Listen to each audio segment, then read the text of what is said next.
Hello, Robs. We're back with the Bürgermeister's daughter. This is going to be a shorter episode because the chapter ends rather abruptly. I don't even know it was in chapter 4, but there we are. This is chapter 3, Half a Loaf. The new son-in-law. The negotiations leading to the agreement of 1528 created very bad blood between Herman Buchler and his new son-in-law, because Anna was now out of home, over 25 years of age, and receiving assistance from maternal relatives and friends. She did not require parental consent to marry. And Lusenbrunn had been a husband of her choosing, not of her father's, a nobleman fallen on hard times, apparently of his own making. Lusenbrunn lived well beneath his title station in life, and the affluence and power of Anna's beggar father filled him with envy and resentment.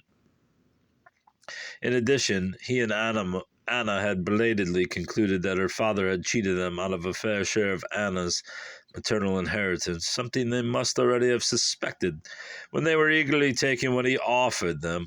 To make matters worse still, Herman Buchler spared his son-in-law's feelings no more than he did those of his daughter, treating Lusenbrunn with an arrogance and disdain the fallen nobleman found unbearable. Add to this Lusenbrunn's belief that his father-in-law was illegally diverting joint marital property to son Philip, while neither consulting nor compensating Anna, a legal heir, as the law required, and one begins to understand why the Lusenbrunns pursued this dispute all the way to their graves. Although Herman Buchler had all the advantages in the contest, he incautiously gave the Lusenbrunns a sound legal ground for new litigation in 1534. In that year, they caught him in a flagrant violation of the marriage contract of 1495. Contrary to that agreement, he had awarded Philip, as a wedding gift, a manor in Lindenau, north of the city, variously referred to as Lindenhof or Lindenauer Hof, with an estimated value of 1,000 gulden. The manor was uncontestably joint marital property and had possibly been brought into the marriage by Anna's mother as part of her dowry. As such, it was legally destined to be shared equally by the surviving children upon their father's death. As Herman Buchler's last will and testament would later acknowledge, Philip also received other properties and goods, so-called prelegata, in advance of his father's setting the formal inheritance, the minimal third of his goods and chattels, which the law required, be shared equally by the surviving children as their due and proper portion.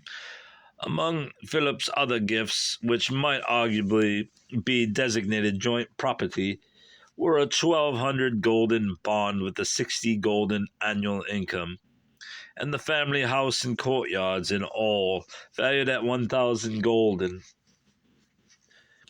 Still, maybe it's golden. Still other properties bequeathed in advance by Herman Buchler were his vineyard and wine press, which were given to Philip's son Hermann, his grandfather's namesake. In favoring Philip in these ways, Herman Buchler neither consulted the other known surviving siblings, Anna and Agatha and Anna, who were equal heirs to this property, nor took any steps at the time to compensate them for this lost share of the family estate. Legally, the consent of the offspring was as necessary for the disposal of joint marital property as the consent of a living spouse.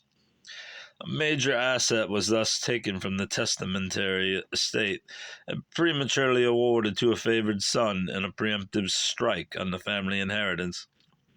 To add insult to injury, Herman Buchler appraised the manor at roughly the price he and Anna's mother had originally paid, rather than at its present market value, which the Lusenbrunns claimed was more than double that appraisal, or in excess of 2,000 gulden. In fact, the two major properties Herman Buchler gave his son as prelegata, the Lindenau Manor and the family house in Hall, at an estimated combined value of 2,000 gulden, had originally cost him 2,200 gulden, so Philip got these properties on exceedingly favorable terms. The arrangement increased still further his lion's share of the family estate, while at the same time lowering the value of the third the three would share after their father's death. In most German lands in the late 15th and early 16th century, partible or equal inheritance was the rule, and it would continue to be such in most Protestant lands until the mid-17th century. It was, however, modified in the direction of primogeniture, a practice more widespread in England and other European lands than in Germany, and in Germany more popular among Catholics than Protestants, for whom the equal treatment of children became something of a divinely decreed parental duty. Partible inheritance did not prevent favoring the eldest son in property inheritance. Not only could he inherit the parental home, as Anna's brother Philip would do, but he might also receive a disproportionate share of ancestral land. However, he did so legally only on the condition that he fairly compensate his younger brothers and sisters, either by a direct cash payment or providing them with a reliable string of income, annuities during their lifetimes. In this way, a family home or a disproportionate share of the property estate might in fact be given to the eldest son, and through him continue intact within the family without creating the division and resentment occasioned elsewhere by the strict practice of primogeniture. Or is it primogeniture? However, setting fair compensation for younger siblings within a modified system of partible inheritance could be a disruptive of family unity as strict primogeniture as again would be the case with the Büchler siblings. It was in search of such fair compensation for Anna that her husband now brought the example of the manor to the attention of the city council, citing it as only the more outrageous of his father-in-law's violations of his wife's testamentary rights. The marriage contract had carefully defined the possessions each party might call his or her own and dispose of as he or she pleased, denying one child and favoring another. Hermann Büchler held such power over his horse, clothing, and armor, while Anna Hornberger might freely dispose of her clothes, jewelry, embellishments, and cockades. Nowhere did the agreement give either spouse such power over shared real property, which was destined to be divided equally among the surviving children upon the death of the last spouse.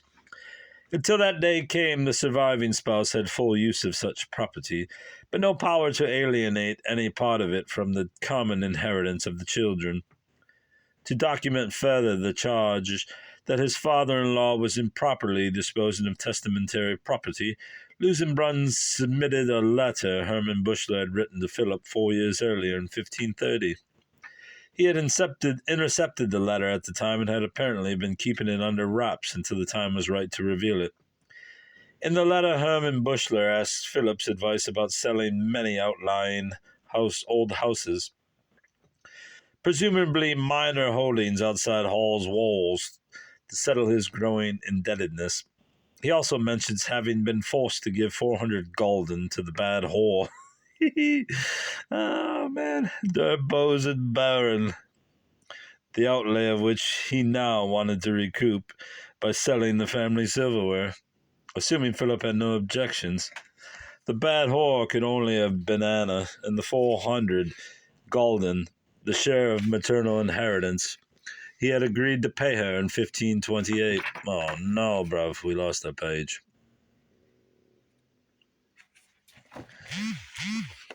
Well, we didn't lose it, I lost it. Oh no. Could there now be any doubt that Hermann Büchler was illegally disposing of family property for his own gain and favoring his eldest son to the detriment of his other children? In the same letter, Herman Buschler further indicated that he had discussed both the marriage contract of 1495 and his last will and testament with key officials, informing Philip that he looked forward to sharing the results of these discussions with him as soon as the two could meet privately. For Lusenbrunn, further indication that his father-in-law had understood the legal restraints placed on family property by the marriage contract, and was actively conniving with his son and cronies in City Hall to get around them, again at Anna's expense. The upshot of Lusenbrunn's protest was a twofold request in a letter to the city council asking that it require Hermann Buschler to make an annual financial report on the family estate, and that it also consider appointing independent curators to manage the estate in his place. In the event of either spouse's death, the marriage contract of 1495 had originally bestowed oversight responsibility of the state on family representatives. Lusenbrunn, however, believed that his father-in-law's management of the children's inheritance had proved so untrustworthy that a more searching scrutiny was now required. Had Lusenbrunn had his way in this, Hermann Buschler would have been treated more like a widow than a widower. The curatorship he recommends was the rule for surviving mothers, and while demonstrably incompetent fathers might also fall under it, such a ruling would have been out of the ordinary. Over the 14th century, the guardians appointed to assist surviving widows or to act alone if there were none in managing the estates of orphaned children were required to report twice annually to the city council or to the local court of highest appeal on the condition of their ward's inheritance. Whereas older practice had given the guardians the usufruct of a minor child's property as payment for their services, after the 14th century, guardians increasingly received set fees, and those who abused their position and power removed and punished. Passing on the estate of one generation intact to its rightful heirs was as weighty a matter in family law as a legitimate heir's succession to the throne was in royal politics. Civil peace and social order depended on both. To have succeeded in subjecting his father-in-law to a greater degree of official scrutiny than other fathers having similar conflicts with their children over inheritance would have pleased Lusenbrunn. In addition, he also hoped to force his father-in-law to restore to the inheritance pool all the joint property that had been illegally alienated, or failing that, to compensate Anna Foley for it, so that she would not be further despoiled by her father.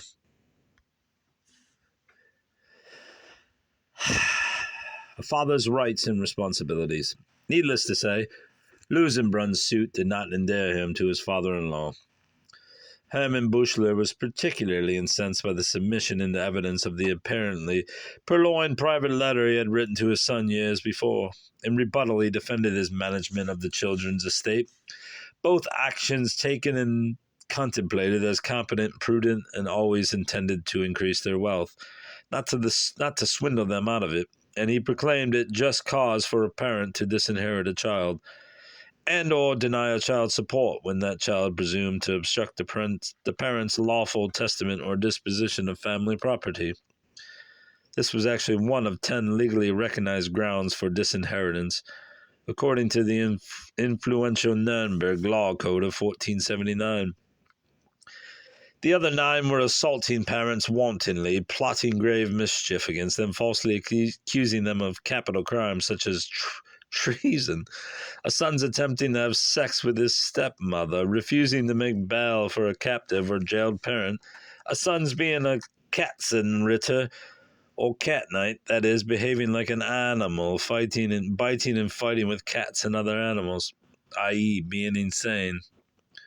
A daughter's refusing to take her portion and marry after her father had arranged a marriage for her, and finally becoming a heretic when one's family is Christian. Responding to his son-in-law's request that his stewardship of the family estate be strictly monitored by the council or even taken away from him and placed in the hands of others, Hermann Buschler attacked his son-in-law as a foolish man. It has not yet been rumored of Hermann Buschler that he gives away a lot of gold for an egg, or gambles away and squanders his wealth. For a man all too aware of his fallen state, that accusation cut to the quick. Had I been the hangman's son, Lusenbrunn bristled in reply, he should not have spoken to me with such disrespect. I have always spared him and not thought that I am of honorable ancestry and nobleman, and my parents' origins respectable while his are not. God willing, I have acted honorably with him, and I want to show my good faith, as well as a Buchler, even better than any of them. But that his sons sit on chargers, and I go back and forth through thorns and fields on foot, and other of his children have land and property belonging to my wife, that is madness against God and all fairness. Apart from this emotional outburst, Lusenbrunn had little to add to his previous accusations. Having exhorted the council to enforce the marriage contract of 1495, he rested his case. Invited by the council to reply at length, Hermann Buchler admitted to some wrongdoing. On the whole, however, he attempted to explain away his son-in-law's accusations. One of the properties, a garden, supposedly sold at his children's expense, he claimed to have been the property of his then new wife, and thus no part of the children's legal inheritance.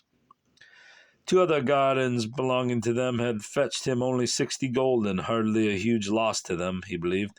As for the manor awarded to Philip as a wedding present, that was an act of fatherly generosity, consistent with local custom when grown children married. He insisted and surely believed in his own mind that he had been equally generous to Anna when she married, having treated her then as if she were a loyal, obedient child, and under circumstances that neither justified such kindness on his part nor made it easy for him to express it. He had, after all, given her and her husband a total of 477 gulden in maternal, 397, and deceased paternal 80 inheritance in 1528. More, he declared, than the marriage contract with her mother had required and the 2 families advised. In the end, the city council concluded that the old Bürgermeister had violated the marriage contract of 1495 when he awarded Philip the Lindenau manor without prior consultation with or compensation for his siblings. Council admonished him henceforth to adhere to that agreement and to present to the council an annual accounting of the family estate. In addition, it saddled him with the Lusenbrunn's legal fees, while no compensatory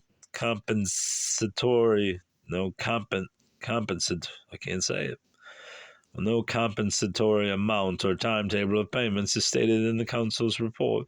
Clear implication was that a fair settlement for the Lindenau matter would be negotiated in the foreseeable future with the other heirs. Hermann Buchler might conceivably have done this by mere retrieval, that is, by undoing his gift and returning the manor to the inheritance pool.